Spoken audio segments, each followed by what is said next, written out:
Good afternoon, everyone, and welcome to the closed session portion of the City Council meeting. I'm calling this meeting to order. The time is now 5:30 p.m. Madam Clerk, can you please take roll? Councilmember Gama, Here. Councilmember Hernandez, Here. Councilmember McQueen Lejean, Here. Mayor Pro Tem Perez, Here. and Mayor Martinez. Present. We will now hear public comments. Zoom participants, please use the raise your hand feature if you'd like to comment. You will have 3 minutes to provide comments. Madam Clerk, do we have any public comment tonight? No public comments for closed session.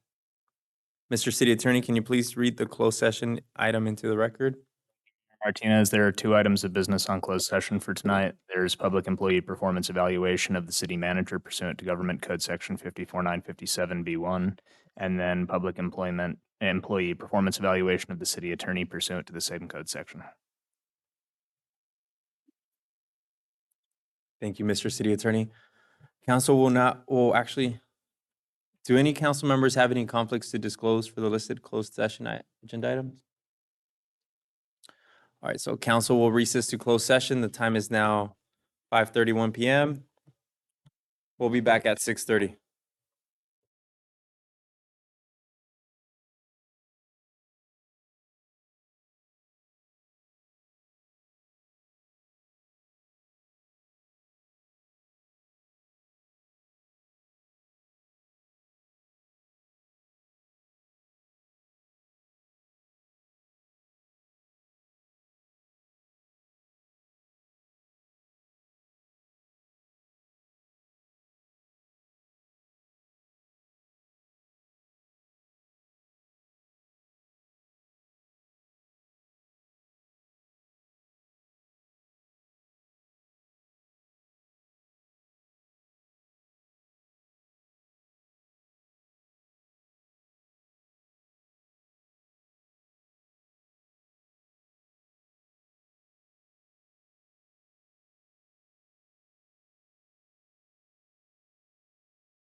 Welcome everyone to the City Council regular meeting. I'm calling this meeting to order. The time is now 6:35 p.m. Will everyone please stand and join us for the flag salute?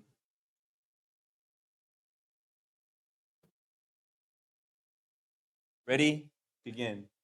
I pledge allegiance to the flag of the United States of America and to the republic for which it stands, one nation, under God, indivisible, with liberty and justice.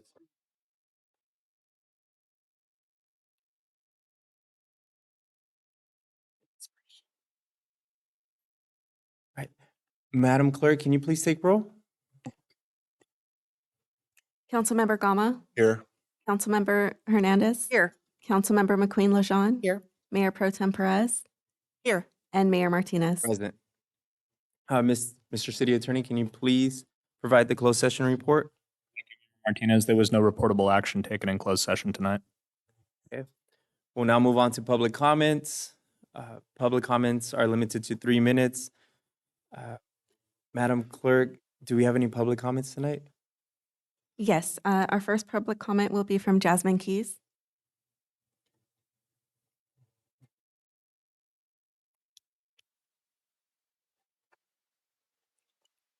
Hi, good afternoon.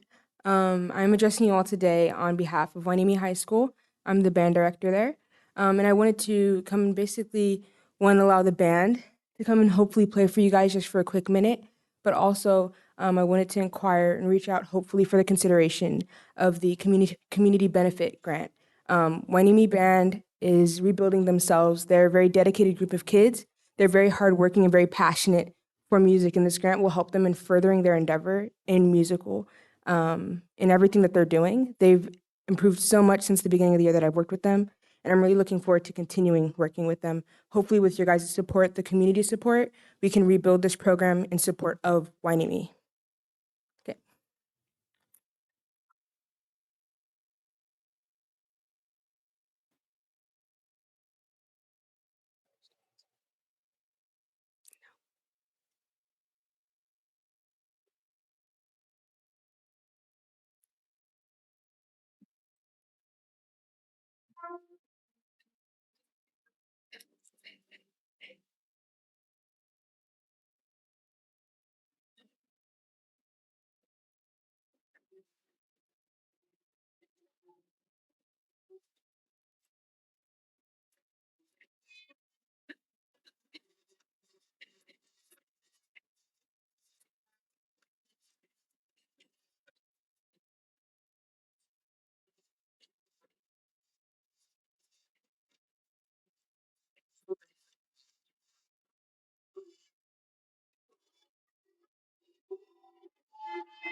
Thank you guys. Have a good rest of your night. Thank you to Ms. Keys and the Wainimi High School Band. Everyone.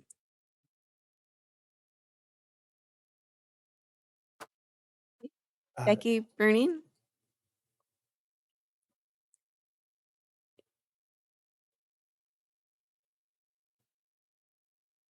Good evening, Mayor, Mayor Pro Tem, council members, staff, and the audience. I'm here tonight on behalf of Real Guppy Outdoors. And this Sunday is our spectacular fishing day with our families. And we're requesting that all the participants wear a costume. And we would like for you to register online if possible. If you have your own gear, you can bring it. If not, we will furnish it. Thank you. Thank you, Ms. Becky. Francis Anderson.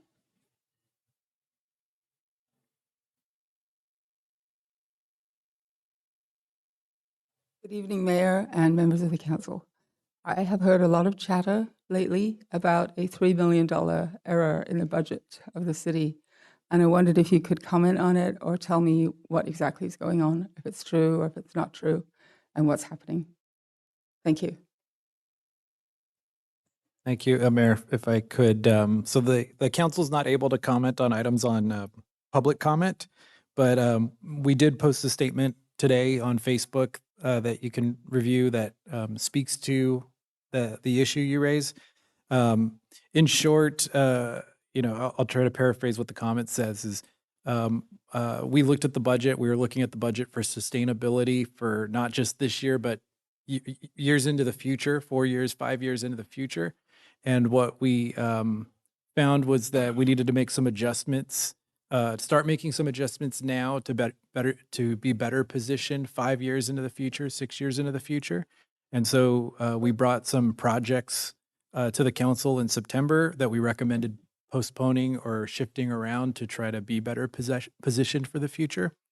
So since it's not on the agenda, I can't dive into the detail, but we did post some information on that today. And if you still have questions, you can submit a question on email and we can get you more information.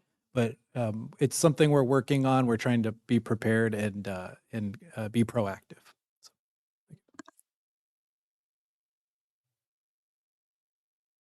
We have one public comment for item number 2, but I will call her up now so because it's a presentation. So Jasmine Duran.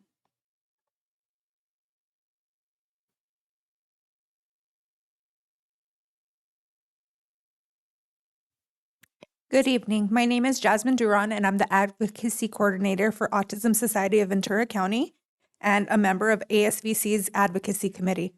ASVC advocates for local public policies that improve the lives of individuals with autism, and the Advocacy Committee is a team of autistic individuals and family members that meets regularly to review agendas and advocates for the quality of life issues for those with disabilities and their families in Ventura County. The Autism Society of Ventura County and Advocacy Committee supports the proclamation recognizing October 2023 as Down Syndrome Awareness Month. Down syndrome is an important disability for us to learn about and focus on. According to National Institute of Health, approximately 16 to 18% of people with Down syndrome also have autism. These intersections are not shared as often as they need to be.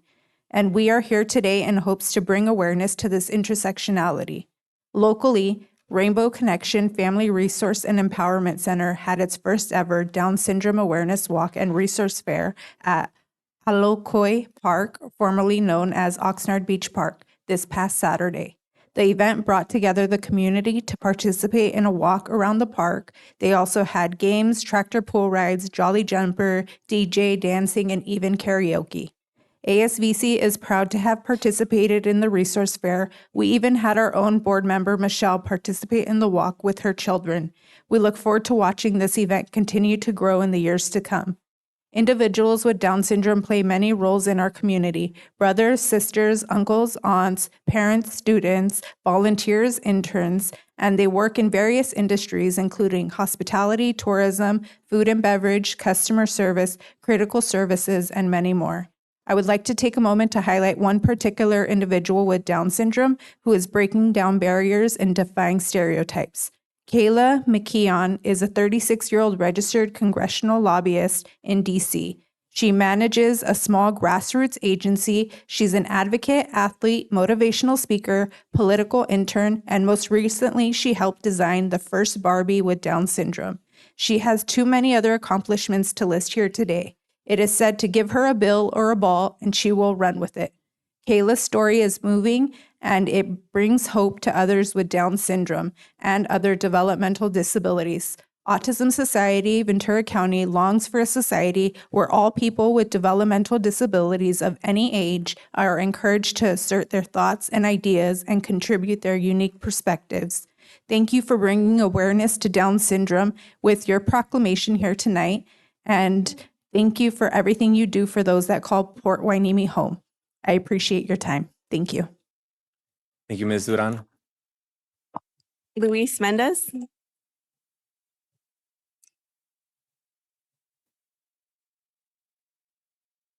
Thank you, Mayor, Mayor Pro Tem, council members, city manager. First of all, I am a alumni of Hueneme High School, 4 years marching band. Played the drums. Oh, wow. Good job, you guys. That takes me back really quick. So I know someone else mentioned it earlier, going to the public comment or that was released early on Facebook regarding the deficit.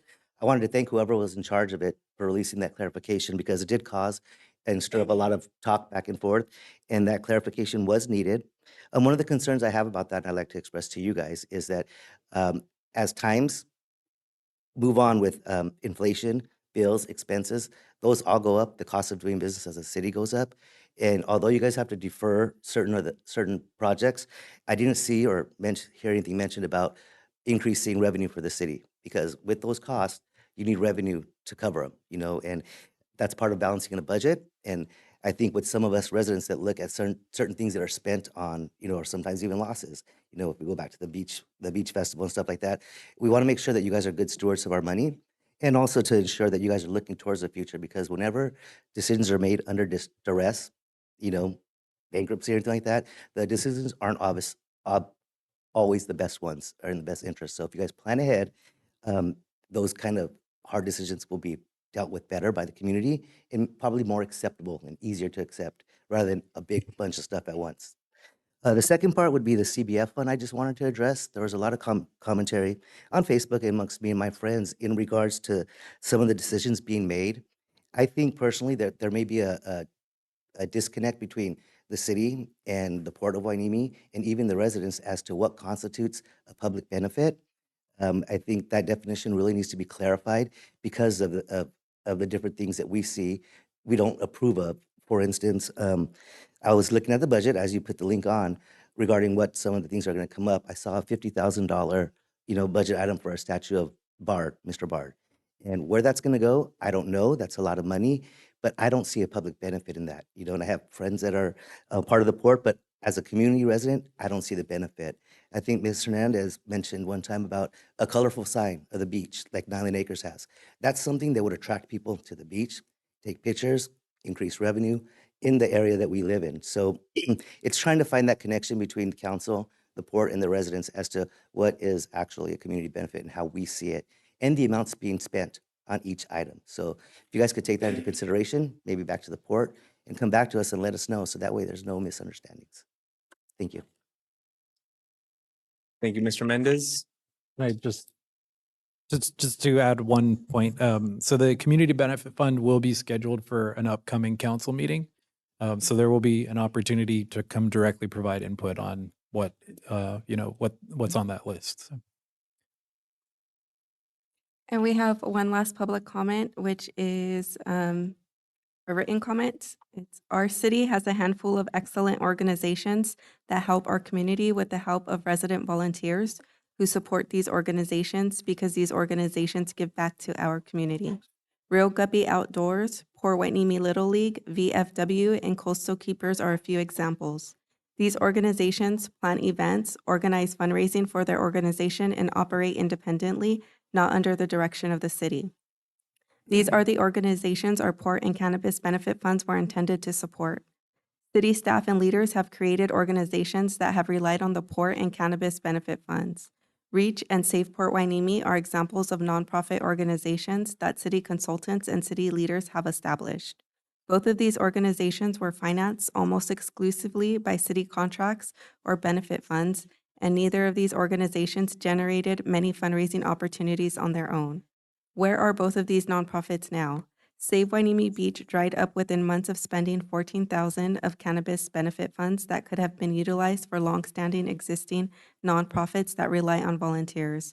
Reach didn't fulfill their agreement with the city. Both the Wainimi Beach Festival and the 75th anniversary were fun events that I enjoyed. However, the contract was for 3 to 4 events. Our city was a primary source of funds for Reach, and Reach didn't do any other fundraising, depending solely on city and benefit funds to pay their payroll. Our city council discussed using port and cannabis benefit funds to form 2 additional nonprofits at the last meeting. Sister City Nonprofit and Port Wainimi Arts Nonprofits. Why are we creating nonprofits in order to find uses for the benefit funds? If these nonprofits are truly beneficial to our community, volunteers will gladly help organize fundraising opportunities to fund these organizations, just as our existing nonprofits in our community have grown with the help of volunteers. We already have organizations that are proven to be great benefits in our community, yet these organizations seem to be overlooked. While the prior city-founded nonprofits were generously funded with the port, cannabis, and city funds. I encourage the city to support existing organizations before starting new organizations. Maybe our city leaders should separate themselves from these nonprofits and let the community determine what our community prioritizes. Should nonprofits that are operated by city leaders receive more of the port and cannabis funds than existing organizations that are operated by volunteer residents? Where is Save Wainimi Beach now? Was the $14,000 that Save Wainimi Beach utilized from the cannabis funds beneficial to our community? I don't think our city is having much success in cherry picking what organizations get fundraising, as both the examples above had demonstrated a waste of money and not really sure how much good they have brought to the community for the amount of money they were funded. Focusing on what our residents have already supported with our volunteer hours and independent fundraising would help these organizations grow and in turn help our community. Ricardo Holden. And that concludes public comment. Thank you, Madam Clerk. We're going to move on to approving the city agenda. May I have a motion in a second? So moved. Second. Madam Clerk, can you please take a vote? All in favor? Aye. All opposed? Hearing none, motion passes unanimously. Do any members of council have any conflicts of interest to disclose for any one item on the agenda?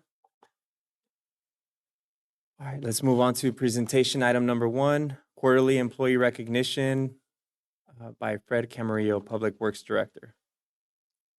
And if I may just give a quick introduction before Fred, I'll introduce Fred to say a few words about Rick, who we're recognizing today. But I just wanted to give a little bit of background on just the reminder that we've tried to every quarter do an employee recognition to recognize employees who celebrate either their 15, 20, 25 year or beyond years of service with the city. This was a program that's been developed by the city's talent committee, looking to honor employees who've committed significant years of their career in service to the city of Port Wainimi.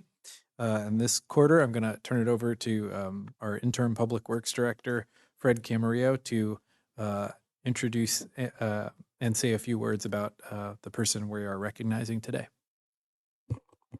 Thank you. Good evening, Mayor, Mayor Pro Tem, Council, members of the audience, staff.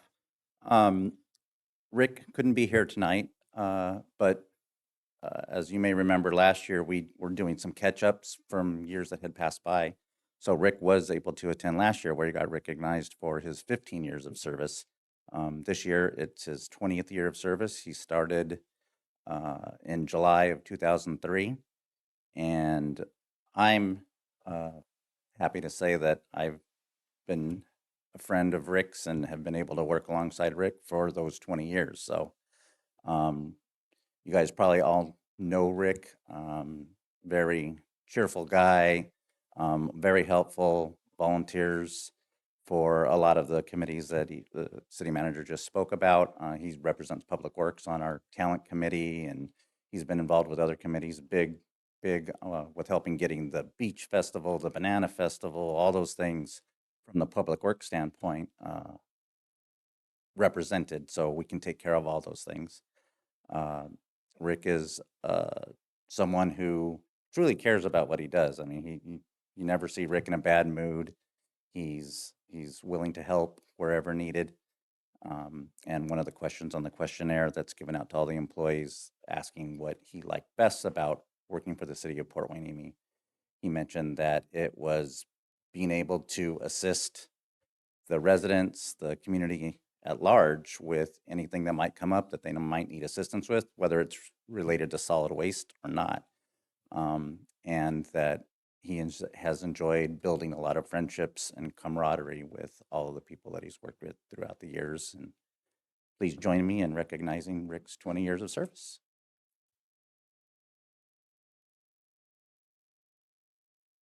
Thank you, Mr. Camarillo. We're going to move on to item number 2, Down Syndrome Awareness Month proclamation. Mayor Pro Tem will be reading the proclamation tonight. Thank you, Mayor. Down Syndrome Awareness Month, October 2023. Whereas October is designated as Down Syndrome Awareness Month, and whereas Down syndrome is the most survivable genetic difference affecting 1 in every 733 live births in the United States. Whereas trisomy 21, I think I'm pronouncing that correctly, the most common type of Down syndrome is caused by an extra third copy of the 21st chromosome. And whereas the genes on the extra chromosome interact with other genes causing varying degrees of learning difficulties as well as physical disabilities. The learning difficulties or degree of intellectual disability can be mild to severe, but most commonly falls somewhere in the moderate area. And whereas individuals with Down syndrome have physical characteristics similar to a family or ethnic resemblance, individuals with Down syndrome are also just that, individuals. The effects of the extra chromosome do not affect each person the exact same way. There are common physical characteristics of Down syndrome among individuals. However, the degree of physical characteristics also varies among individuals. And whereas children with Down syndrome are educated in many different ways, however, early intervention and early education are key to the individual's development. Some individuals participate in special needs education and also all-inclusive education settings, including extracurricular programs for both of those areas. And whereas many adults with Down syndrome live independently, live in living programs, or with their families. Many individuals have jobs either working independently or with a job coach. Some individuals attend day programs that focus on special activities. And whereas people with Down syndrome often find a lot of satisfaction in the activities that they participate in and experience. Most individuals with Down syndrome grow, learn, and function well within all communities. One area of strength for individuals with Down syndrome is their social skills, which often exceed their academic achievements and help them to achieve a happy and productive life. Now, therefore, be it proclaimed that the City Council of Port Hueneme hereby recognizes October as Down Syndrome Awareness Month in the City of Port Hueneme and encourages the community to support the quality of life for individuals with Down syndrome by promoting inclusion, acceptance, community connections, and awareness of individuals with Down syndrome. Proclaim the 16th day of October 2023.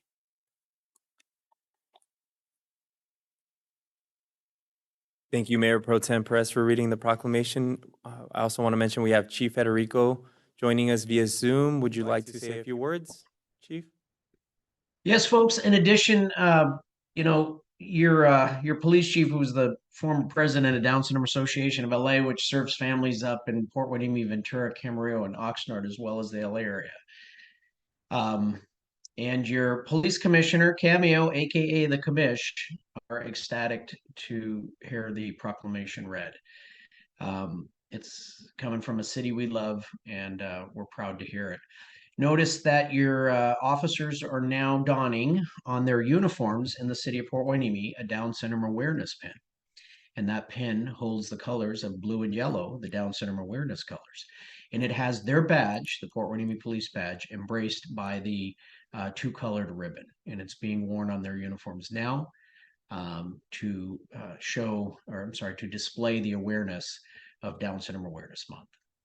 I appreciate you all for this, and your special needs community, as you've heard from others, and the Down syndrome community are humbled by the proclamation. Thank you. Thank you, Chief. All right, we're going to move on to presentation item number 3, National Community Planning Month Proclamation, presented by our Community Development Director, Tony Stewart.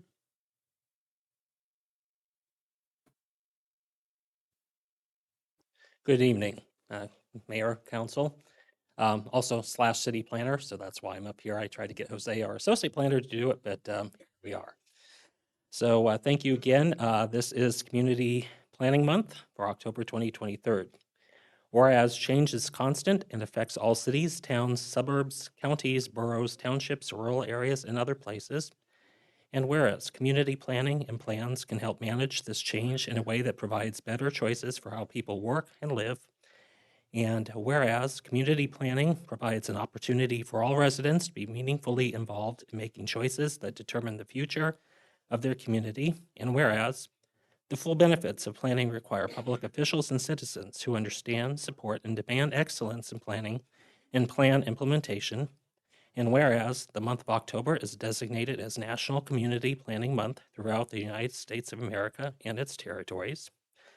And whereas the American Planning Association and its professional institute, the American Institute of Certified Planners, endorse National Community Planning Month as an opportunity to highlight the contributions sound planning and plan implementation make to the quality of our settlements and environment, and assurances that they are equitable, resilient, and sustainable. And whereas the celebration of National Community Planning Month gives us the opportunity to publicly recognize the participation and dedication of the members of the professional planning community and other citizen planners who have contributed their time and expertise to the improvement of the city of Port Hueneme, and to extend our appreciation for their continued commitment to public service. Now, therefore, be it proclaimed that the month of October 2023 is hereby designated National Community Planning Month in the city of Port Hueneme, in conjunction with the celebration of National Community Planning Month. Thank you. Thank you, Mr. Stewart. We will now move on to the consent calendar. We will consider items on the consent calendar, which will be enacted in one motion unless a council member has a request to remove an item for discussion. May I have a motion and a second to approve?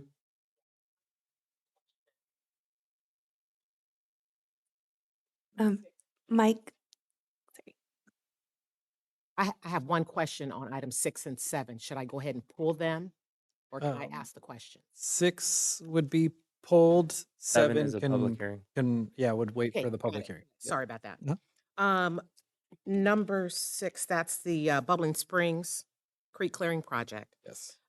Question is Well, about, Are we gonna have, can you answer the question now, or can we just have it pulled? Whichever Kevin? council prefers. We could do it either way. I just have one question, so. Just answer the question. Yeah, it can be done either way. The only reason to pull it is really if council wants to have a discussion regarding. Okay, that's fine. Thank you. So the question is, so we had a cleaning last year. We're having one this year. I see that we have permission to do it for the city. City has been granted permission to clear for 5 years. This year, it's $225K. I'm not sure what it was last year. Is the plan to do it for 5 years? And is the cost each year similar, taking us for 5 years over around $1.2 million? So the answer is it's a little bit complicated, and I'll do my best to answer it. And then if Public Works wants to fact check me, they can. But it's the exact same question that I had when we talked about it. So my understanding is the cost this year is similar to the cost last year. I was hoping that each year the cost would go down, but I think we've seen so far that that hasn't been the case yet, is essentially the answer I got. But we're also making sure to do it completely this year because we won't be able to do it all 5 years. Mostly, we are planning to try to continue to do it, but when we're doing the Bubbling Springs project, we won't be able to get in and do it during that period. So I think what will end up happening is we're going to do it the first 2 years. So we already did it first year. This is the second year. And then we won't be able to do it the third year because we'll be in the middle of construction, but then we'll do it the fourth year and the fifth year again. We hope the cost goes down, but right now we're not expecting it to go down. So potentially it would be a 4-year project over 5 years at about $800,000 to $900,000. And I hope this doesn't turn into a discussion, but another question came up. Sure. Is this something we're going to have to continue to do in the future? I don't think it has an end date. The question comes back to well, there's a couple questions there. One is hopefully over time, if we continue to do it, we get a lot of the invasive species out, and maybe it isn't as substantial. But once the invasive species are there, I don't know that the expectation is that we'll ever actually eradicate them. So I think my hope, and was talking with Public Works, was that over time it would go down, but we haven't seen that yet at this time. So Thank you. the one last note, if I can add to that, though, is that there was funding for this project in our drainage fund. So it's not a general fund project. It's specifically from our drainage fund. So we're expecting to be able to do it through the drainage fund. So. All right. Can we have a motion and a second to approve the consent calendar? Move to approve? Second. Madam Clerk, can you please take a vote? All in favor? Aye. All opposed? Hearing none, motion passes unanimously. All right, so we're moving on to public hearings. Item number 7, adopt a resolution granting special use permit number 21-23 for the Tree Factory's Day of the Dead celebration with ancillary food trucks, vendors, and live entertainment. Madam Clerk, do we have proof of publication as required by law? Yes, Mr. Mayor. Will staff please present the report?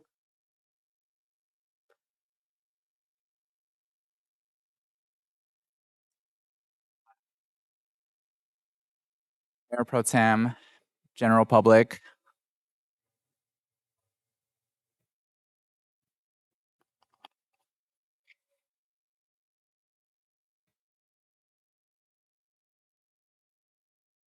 All right, before you tonight is the Tree Factory Day of the Dead celebration. This is special use permit 2123. So the request is to hold a public event known as the Tree Factory Day of the Dead celebration. This event will be featuring an art contest, food vendors, Day of the Dead displays, and live entertainment. The event will happen on November 2nd, 2023 from 3 p.m. to 8 p.m. 60 to 75 visitors, and it is open to the public. The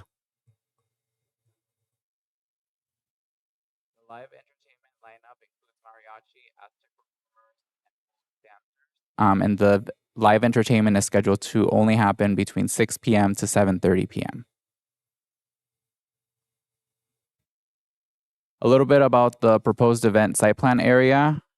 As you can see on here, most of the event will be taking place on the northern part of this parking lot. There will be 3 canopies, each of which will have different display areas. One will feature the food vendors, another will feature the chairs for guests to view, and then the other one will feature the event itself, featuring the live entertainment and other altars and pictures next to it. As part of the event, as can be seen here, Channel Islands Boulevard is down on the south, and there's the 2 buildings there. General parking will generally happen within the south and northern west side of the shopping center, with the main event happening on the northeastern quadrant.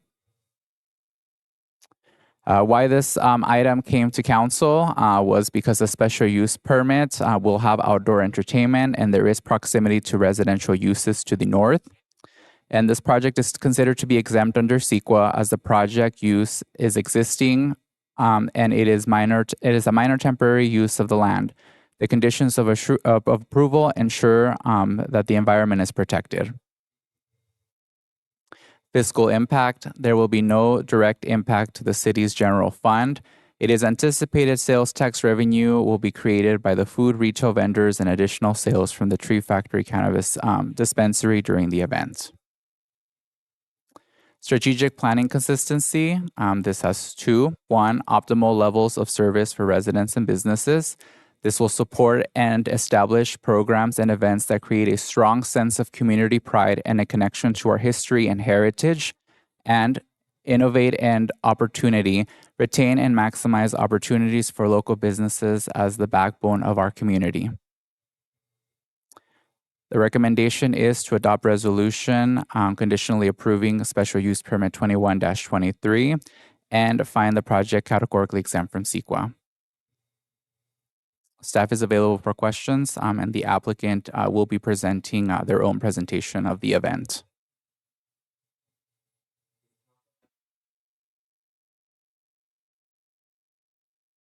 Questions? The public hearing is now open for public input at 7:10 p.m. Are there any public comments regarding this item? No public comments. Okay, so before we close it, should we do the presentation? Yeah, okay. So Ms. Maria Valdez and Tree Factory, you may present.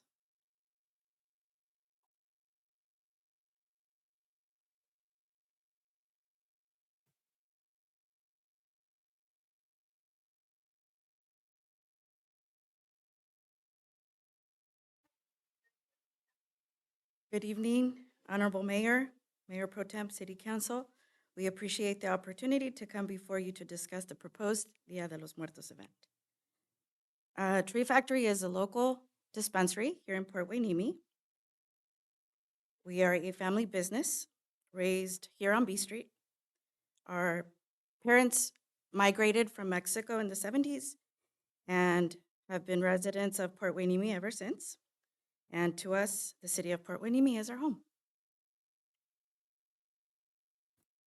We are from the community and for the good of the community. You'll find us at almost every event giving back. These are just a few of the photos that we've participated in. And one of the most memorable is when Tree Factory founder David Garcia received a phone call that the Little League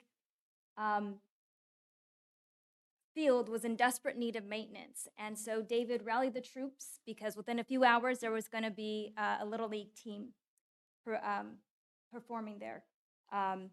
And so we were out in the fields, we were preparing the fields, and the smiles from the families and the players was so heartfelt and appreciative. And it really does take a village, and we are honored to be included in this village. What is Dia de los Muertos? It's a tradition that started with the Aztecs over 3,000 years ago. It is celebrated in different countries. It's not Mexican Halloween. It is a sacred event passed down generation to generation that our family celebrates. And this is a family-driven event where Tree Factory invites the community to celebrate those no longer with us. The community participates in bringing pictures of their loved ones for our altar to commemorate.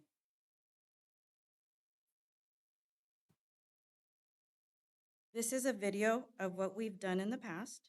It started very small during COVID, so it was very small. You just have to. We set- can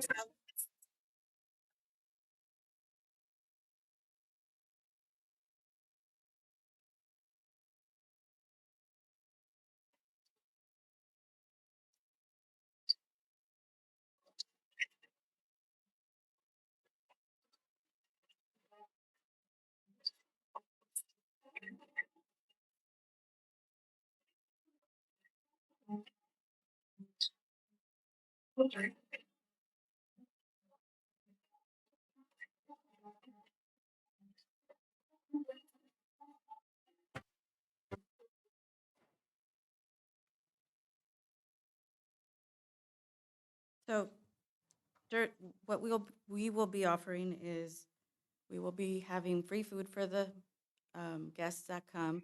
We will have folkloric dancers. We're going to have a mariachi. We always do a moment of honoring. The community brings pictures and we put them on a list and we just commemorate. And then we will also have Aztec dancers that will basically explain what what Day of the Dead signifies during their dances. The charity benefiting from this event is the Southern California Stars. This is a local youth basketball club that doesn't turn anyone away regardless of finances. Many of these participants are students from E.O. Green, Bard, and Hueneme High School. The focus is on skill building, leadership, but most importantly, their future. When participating at tournaments, you'll see them touring universities, showing these youth that they deserve every opportunity. We're proud to support their mission, create change, and empower our local youth. Thank you again for your time. We appreciate your time and consideration and hope that you approve our community event. This is an event that I would like to continue to have every single year. So if I can get some sort of approval where maybe I don't have to come every single year, I would appreciate it. But if not, I completely understand. So again, thank you for your time. Thank you, Maria. Does council have any questions for the applicants? Just want to congratulate you on a beautiful video. That was really nice. Any questions? No? Okay. I think that seems easy enough. So I guess we don't have any questions for you tonight. I'm gonna go, excuse me? I'm gonna close the public input unless we have any public comments, and then I think we'll get going. So, okay, so public input hasn't concluded. I will now close the public hearing. The time is 7:16 p.m. We have before us a recommendation, adopt a resolution deeming a temporary event exempt from the California Environment Quality Act and conditionally approving special use permit number 21-23, Tree Factory's Day of the Dead celebration event located at 437 and 453 West Channel Islands Boulevard, and take such additional related action that may be desirable. You know what? I do have a question. How many years would you want this permit? For 3 or 5? 3 or 5? And then a question for staff, is that something we can do? So I'll let Tony respond to technically whether we can do it or not. I was actually going to make the point, but I was going to do it right after the item, that in the next item, which is cannabis program discussion, we were going to, there's actually a recommendation included in that item that we get direction to look at how to make some of these things easier and simpler. So we are actually looking and are planning to recommend making some changes to make it work better and easier in the future. So that's something on our list. But as to whether or not we can change that at this time in this permit, I think I know the answer, but I'm going to ask Tony to confirm. So this particular application would be for this year only, but like we've done for, say, Wheelhouse and whatnot, we do approve multi-year events. So assuming that things don't change for, to make things simpler, but assuming that we don't get any complaints on this particular event, the next time around, we could definitely make it, say, a 5-year approval so that our folks here do not have to keep coming back to us each and every year. Is that also what we do with the Copacabana? Yes, we've done that with the Copacabana. We've done that with our own, the event that we just had with the Touch a Truck, for instance. Even the Hueneme Beach Festival, we've done multi-year. Once we get the first 1 or 2 through the process successfully, then we can go ahead and encourage multi-year approvals for subsequent events. Are there any other questions? On item number 2, take such additional related action that may be desirable. Can you give me some input on what other action we can take? It would really just be up to whatever you folks came up with. It's kind of an open-ended question. It just is based on, for instance, if we did get a lot of public comments or whatnot, that would move things in a different direction. But in this case, it seems like going with staff's recommendation for the approval would be the way to go with this particular item. Okay, sounds good. No further questions? Okay, may I have a motion and a second? Move to approve. Second. Okay, so no fighting. Um, Never. so any discussion needed? I just wanted to make a comment. Thank you for all you do for our local nonprofits and the Little League. We really appreciate the service that you deliver to our community, and I wish you the best of luck so we can see you next year and maybe don't have to have you back in subsequent years. So thank you very much. Well, hopefully we'll see you at our event before the next time. And I have a comment. Forward. I was happy to hear, and I did not know that this is a family-run event and they live in the community. So that was really nice to hear. So thank you.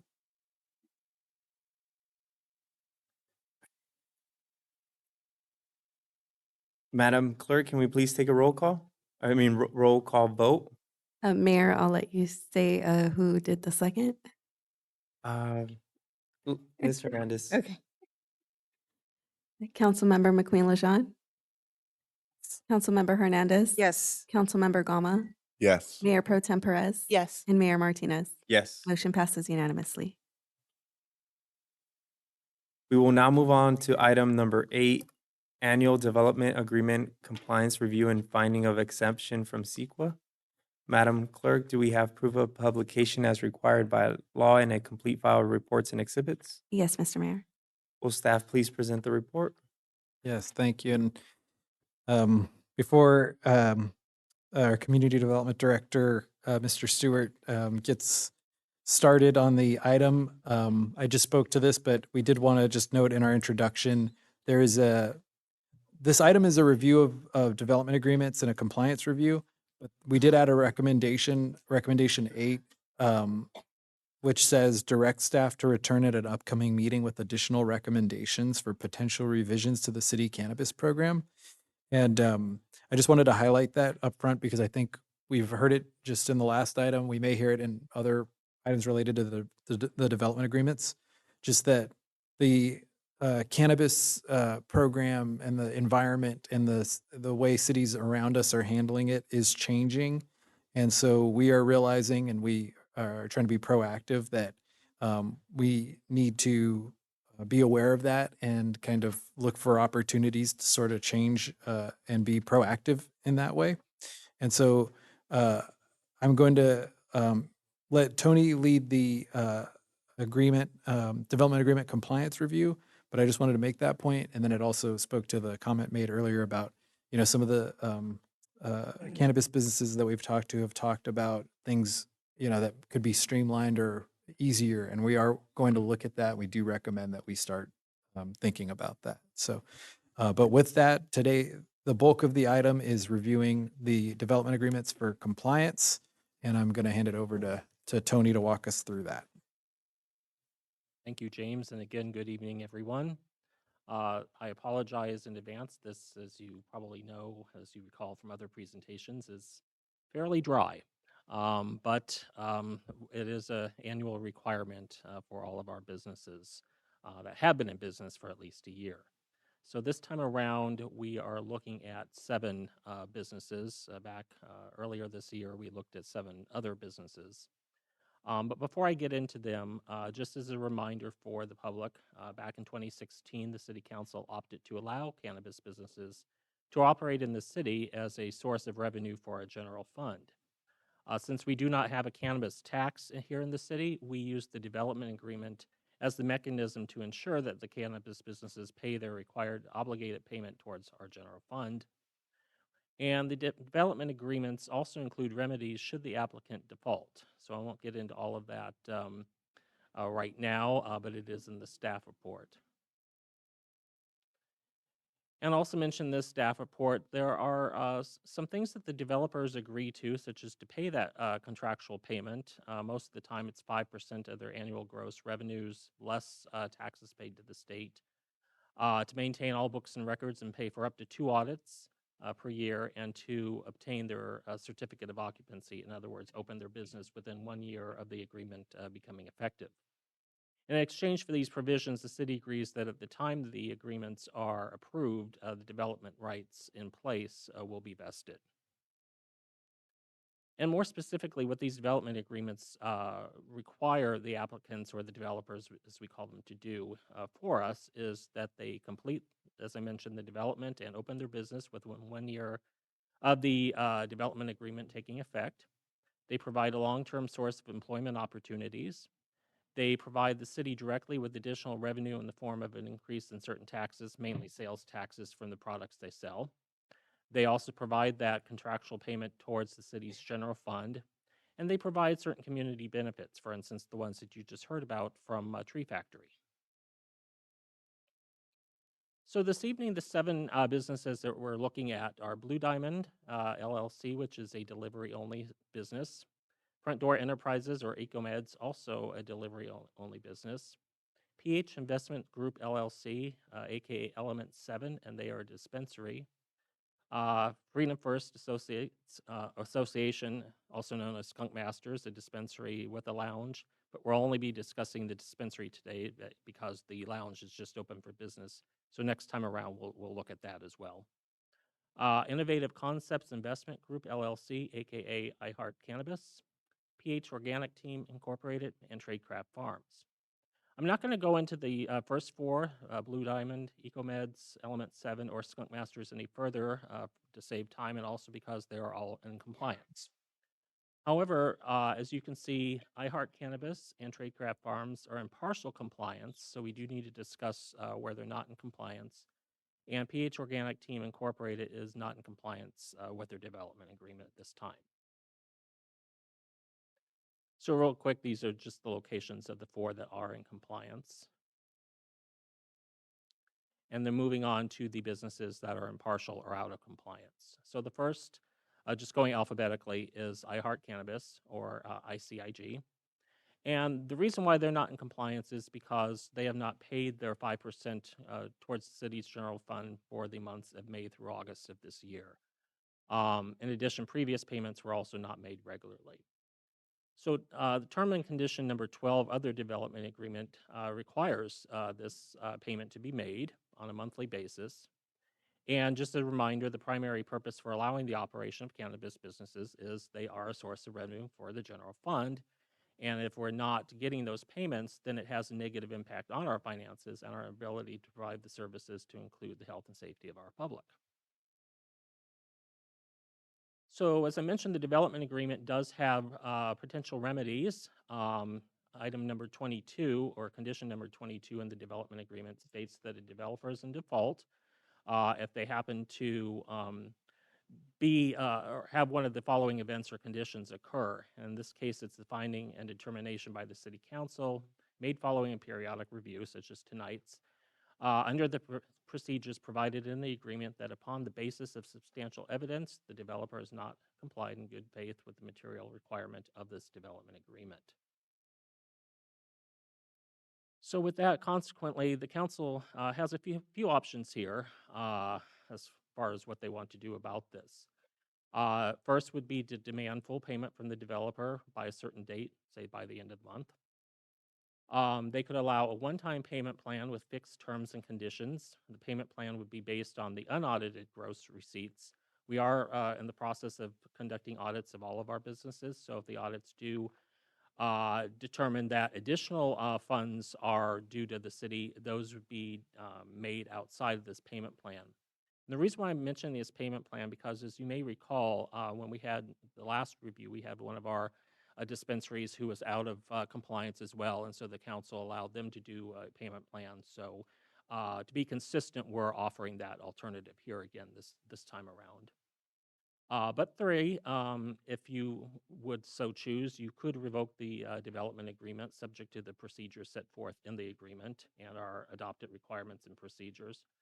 Or 4, again, kind of like what you were asking about with the last one, Mayor, if you want to take another action, we put that out there for you as well.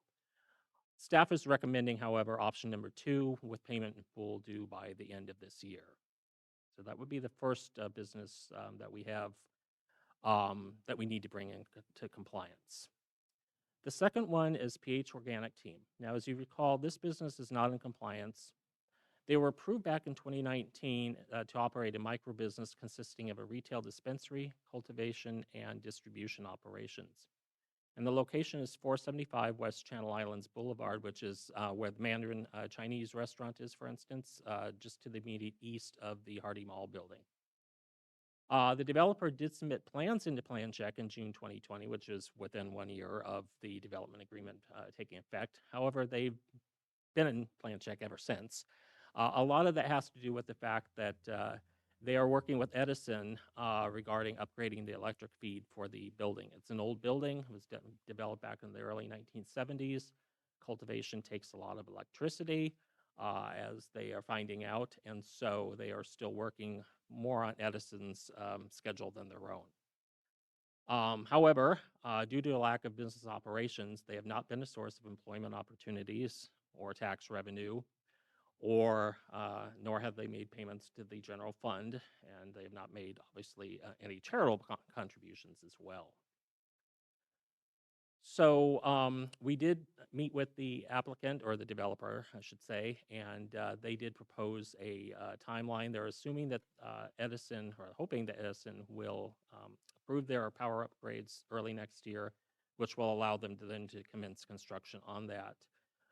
So they're also hoping to get the build out of at least the dispensary done by March of next year, and by next fall have the rest of the build out completed. However, again, just for the record, as we mentioned before, we've got the terms of the development agreement, and in this case, term number 7 is the deadline for project completion. Even though they're in Plan Check, they are not completed within 1 year of approval, obviously. And then, of course, we have default and remedy number 22 again. I won't read all of this, but basically, again, it's the finding that they're not in compliance or have made a good faith of material requirement of the development agreement, and they've also not made their payments, so to speak, is what all that next paragraph talks about. And so again, the city council may opt to do the following. They may revise the terms of the development agreement. Basically, that would extend it out from 2020 out to October 2024. This is per the timeline proposed by the developer. You could, again, revoke their development agreement, or you could take another action as may be desirable. Because of the delays from SCE's schedule, that they're out of the developer's control, we are recommending one more try here, and that they be able to develop the project out by October of 2024. And then our final business to discuss this evening is Tradecraft Farms, or Tradecraft Farms Port Hueneme LLC. They are also a microbusiness, or were approved as a microbusiness, consisting of a retail dispensary, cultivation, and distribution again. They're located at 2597 Volker Drive, and they have been in business as a dispensary, and a small portion of their cultivation component have been operational, but the rest of the cultivation component has not been built out, and the distribution operations have not commenced at this point. So they have not completed build out within 1 year of their approved development agreement, which was back in 2019. And because of that lack of build out, there's the potential for additional employment opportunities that have not been realized. There's also the potential for additional monthly contributions, as well as sales contributions, sales tax contributions, that also have not been realized. And while the developer has a robust history of charitable contributions, again, not knowing what the full potential of the revenues from the business is, there could be an additional ability for more charitable contributions as well if build out was realized. And so again, per the terms of the development agreement, again, I apologize for this being dry, but we do have, again, term and condition number 7, which was the deadline for project completion not completely occurring within 1 year of the development agreement taking effect. And so again, our item number 22, again, is the finding that they have not complied in good faith with the material requirement of the development agreement, And again, the second paragraph alludes to not making the full contributions to our general fund.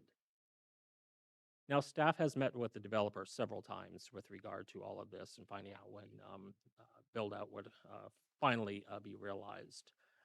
And during those discussions, one of the things the developer mentioned was that they would like to see the cultivation operations payment toward the general fund be reduced from 5% to 1 or 2%. And so based on these discussions, and knowing that we needed to move forward with this, to get this here to you this evening, we asked that the applicant provide the following, which was first a detailed plan for build out, assuming that the 5% cultivation payment stayed in effect. But as an option B to that, we build out with the cultivations operations being reduced to 2%, with the assumption that there might be a difference in the timeline for build out. And then we also asked for backup data to support the need to reduce the contribution requirement for cultivation. And again, that kind of ties in with what Mr. Vega was saying earlier. The applicant, based on this, submitted a letter which reiterated their desire to have the cultivation contribution reduced and indicated that if it was, they could complete build out by the end of summer of 2024. So that would have been in response to item B, so to speak. However, their letter also stated that if the contribution did not occur, or the reduction did not occur, then they would be, quote unquote, simply have no incentive to build out any further cultivation in the city of Port Hueneme because financial solvency is logically and mathematically impossible, end quote. And this statement was made rather than providing a detailed plan as we had asked for. And it indicates basically a refusal to comply with the terms of the development agreement unless the revenue contribution is reduced. I also want to note that there was no financial data such as a pro forma or anything else to support whether or not they could not build out with anything greater than the 2% payment for the cultivation. Also, the plans that they showed were a little incomplete in that, especially on sheet A2, which is in your packet, portions of the floor plan weren't specified whether they be built out as far as phase 1, phase 2, or at all. So we had a question about that. So with all that, consequently, you may again opt to, and we've got quite a few options here. The first is 1A, which is revise the terms of the development agreement to accommodate the new timeline, again out to October 2024. 1B would also be to, along with the development agreement being amended, would be to demand full payment of their I forgot to mention that they have not paid any of the cultivation, even for the contributions, even though they have been in business with at least partial operations. And so we recommend that you either demand full payment of that no later than October 31st, or 1C would again to be more consistent with the other businesses that we've looked at for non-payment, which is to provide a one-time payment plan, again with the fixed terms and conditions based upon an audit. And that would be, again, if the audit shows that there are additional monies owed, those would be due to the city outside of the payment plan. Your second option, number 2, would be to revoke the development agreement, or 3, take another action as may be desirable. Although staff is concerned about that statement that they wouldn't build out if they didn't have the reduction in the cultivation contribution, because the developer has been in business with the dispensary as well as part of their cultivation operations and have been paying some monies towards our general fund, as well as providing, again, a fairly healthy amount of charitable contributions, we recommend option 1, which is extending the development agreement out to October of next year, as well as requiring a payment plan. And so with all of that, I won't read this because James just mentioned it earlier, but this again is the side note about we will be coming back to hopefully at the second meeting November 1st in December with some items to discuss making our businesses a little bit more attractive in our growing cannabis, regional cannabis market here.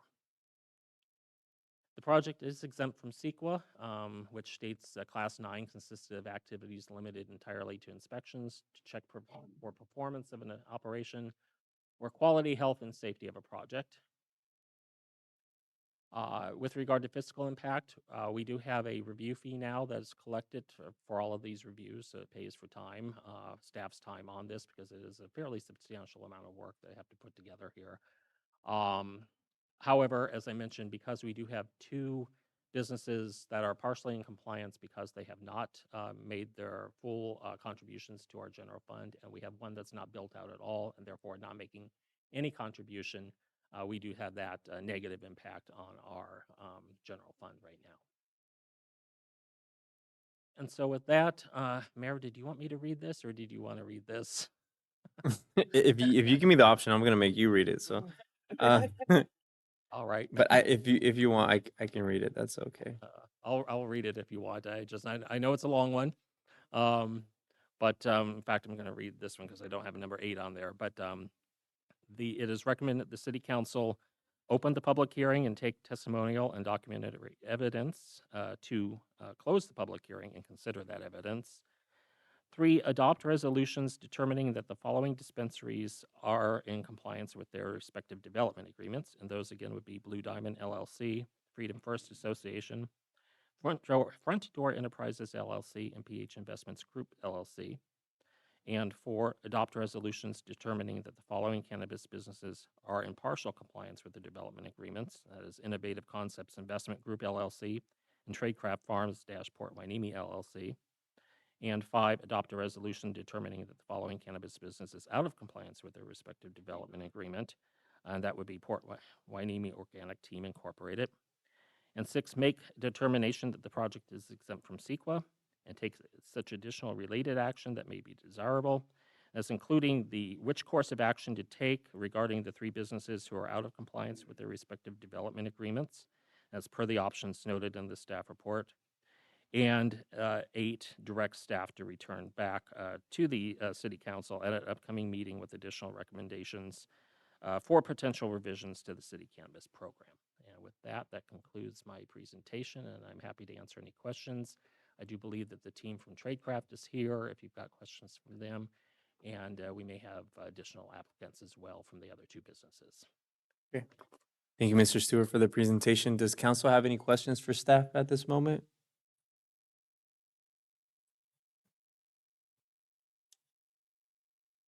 I'm just curious as to why it takes so long to get the power upgrade with SCE.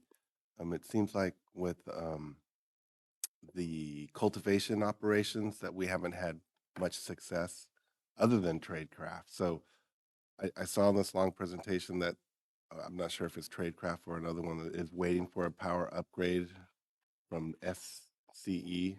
It's going to happen in March of 2024. How can we help to make things? I know we can't do electrical work, obviously, but is there anything that we could do to help move these businesses forward additionally? We have tried to prod SCE as well, but they do work on their own very frustratingly slow time frame. It's not just this, it's all kinds of developments.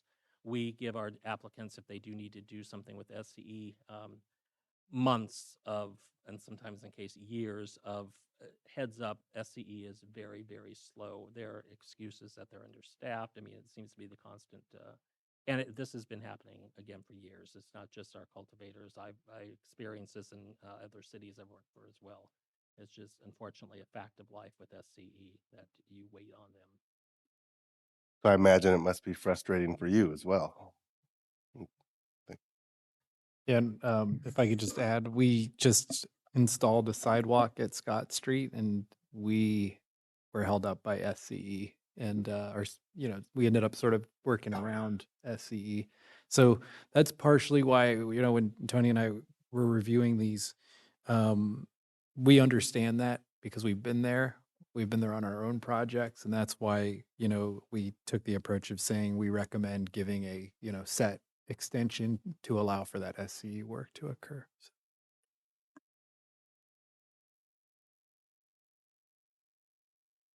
Thank you, Mr. Stewart, for your presentation. I also had a question regarding electricity. Is this location in a shared space? Is it in a building, right? It's the Harvey Mole building?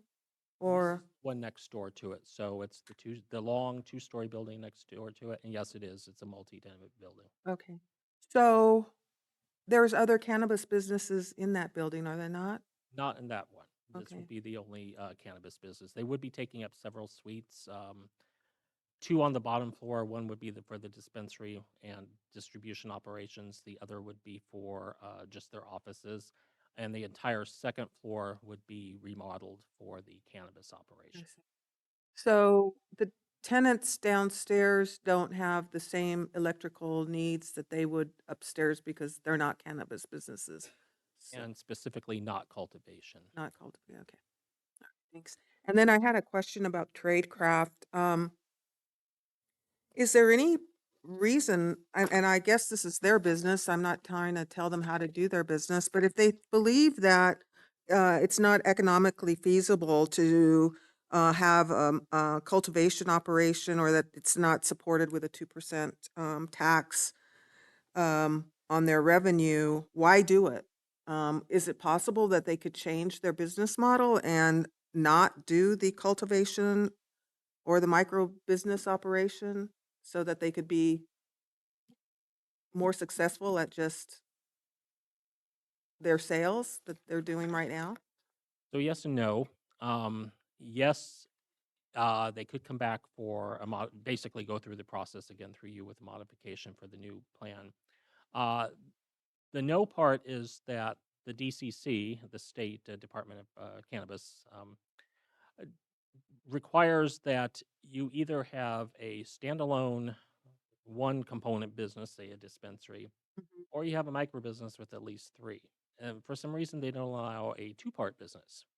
So um, basically, if Tradecraft wanted to lose the cultivation altogether, they can come back and just ask to amend all of their approvals for a dispensary, or they would need to continue to move forward with their micro business. That all said, one of the things that we're going to be looking at again, because we've had a request from one of our other folks that wants to have um, standalone dispensary and standalone distribution, so they can basically distribute um, their product that they make elsewhere to their dispensary. Um, so that's something that we're considering allowing. Because right now the only way we can allow distribution in the commercial zone, which is where all of these businesses are, is as an ancillary use to the main commercial. I don't think anybody was here back in 2016 or 2017 when we came up with this plan, but the idea was that we wanted to, when we came up with our ordinance, it was not actually within the zoning ordinance, because otherwise, if we had changed it, we would have had to go through a coastal commission. At the time, we were trying to move things forward, so distribution could only be ancillary based on our existing land use tables. But spoiler alert, we've got several code amendments for various things, mainly housing, that are going to be coming to you within the next few months. They'll all have to go to a coastal commission, so we might as well back any changes to our to our land use tables on that as well. So now is a good time to start looking at that. So that, long story short, that could be an option where they have basically two separate businesses, two separate licenses, for instance. Just one more question. For those businesses that are in partial compliance or not in compliance, is it your experience or staff's experience that these businesses are working in good faith, that they really are trying to comply with the development agreements? We Yeah. have to decide, how lenient we're going to be. So are they really willing to work with us? Are they aggressively pursuing the So plans? I would say that, for instance, again, we've got the SCE problem, which has kind of stalled that project altogether. So, and I do know that they've been working with SCE for a long time now. I do get the emails and whatnot. So I do see the back and forth there. I know that I Heart Cannabis, he has made an attempt. I got an email from him Friday, actually. It said that he found some funding. So hopefully we'll see him come into compliance very soon and hopefully stay there. Again, in a small business, we'd like to make sure that he stays open if possible. And Tradecraft, again, like I said, they have been in operation. They've been doing well as a dispensary. If we were looking at them just as a dispensary, we could easily say that they were in full compliance. It's the rest of the issues we have, and like I said, there was the tone in their letter that is a concern that they are not wanting to or willing to build out. But assuming we can continue working with them, like to do so. Thank you. Mr. Stewart, you said that Tradecraft is here. Correct. I would like to ask them why they responded in a way that they did and why they refused to provide the documentation that you requested. If they can speak to that? Yeah, you have to come up. Should we open the hearing at this point, or? Yeah, open the hearing. Yeah. Yes. So we'll move, we'll ask some more questions afterwards, but we'll open the public hearing for public input. The time is now 7:50 p.m.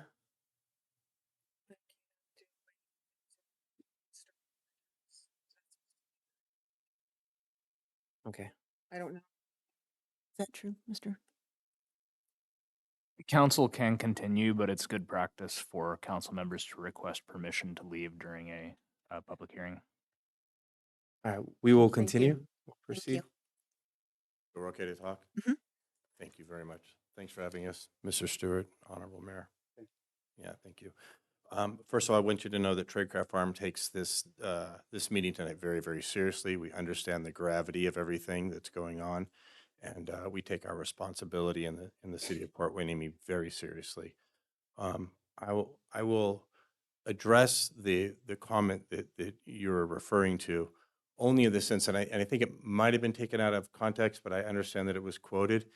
The point is that in 2016, the cannabis business was a completely different beast. It was tremendously, by leaps and bounds, different. It has, as of late, crashed and burned, death spiraled, exploded, impacted, and completely obliterated for the last 2.5 to 3 years.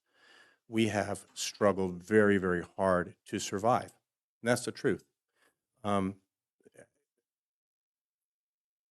At some point, it is my job as the CEO and as the founder, as the co-founder of the company, is to keep the ship afloat, right? Because we have many, many employees. And sometimes I have to make very tough decisions on whether we, if whether we keep that ship afloat. There's different cities that we're in. Port Hueneme, cultivation is very, very difficult because it doesn't translate like downtown LA, which is much cheaper for this to do the business, and Lancaster, where we're doing a lot of cultivation now.